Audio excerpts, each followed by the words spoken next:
Hello there. This is day 35 of the 90-day series that we have initiated, where we are building up our mind muscle connection through putting ourselves onto the spontaneous speaking practices.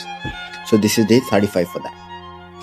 So, today's spontaneous topic or situation to be talking about is Sigmund Freud.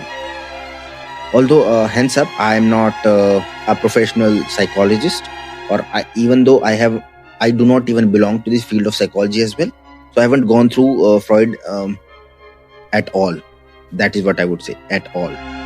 Not in the depth is not what I should say, but not even I have read him is what I will consider myself at this point.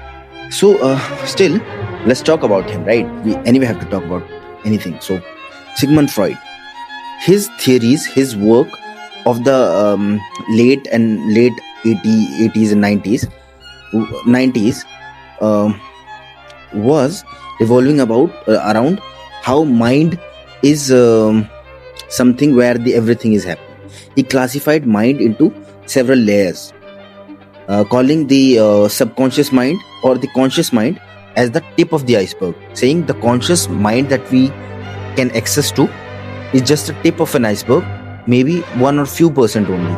The rest of our mind, where the thoughts and everything lies, all the memories, experiences, perception, everything lies, that is under the sea. We haven't even accessed that a bit. So he classified our mind into 3 categories: conscious mind, subconscious, and superconscious. His work, he was of a belief that anybody who is going through anything in their adulthood or their adolescent age, so that is the outcome of what he have experienced long back ago when he was a kid or something. I mean, all those memories and experiences which have got suppressed into his mind and have got shifted into the subconscious mind, where he do not actively have the access to it, but they can directly or indirectly influence how he think, feel and act outside in his adulthood. So if you want to cure somebody's any psychological tension during their adulthood, we cannot resolve them at that point. What we need to do is, according to him, that we need to go back in time and ask him certain questions to dig into his mind, if there is some experiences which might have happened long back ago, and those were unpleasurable experiences, and that must have got suppressed. So he was in a belief that we need to extract them by asking him certain questions or something, and then healing and curing them right there. So that healing it right there, back there, would lead to having a positive, effective state in the present time. But on the contrary to him, there was another guy called Adler. He was in the belief, he was sort of a colleague of that guy, Freud. And he was of a belief, he disagreed, saying that, dude, why?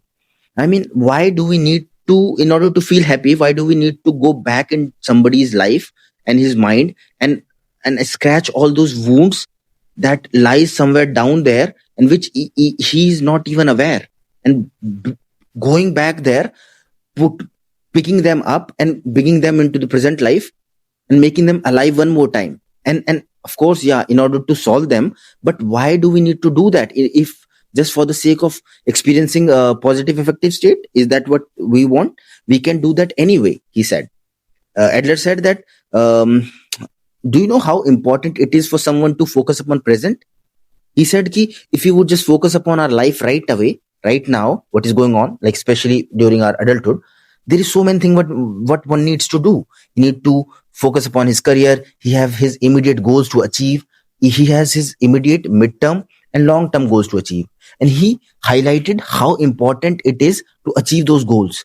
He said that every time we achieve a goal, be it a short-term, medium-term or a long-term goal, it always generates such a positive emotional neurochemical experiences in our head, which can just make us ecstatic, like going crazy with happiness.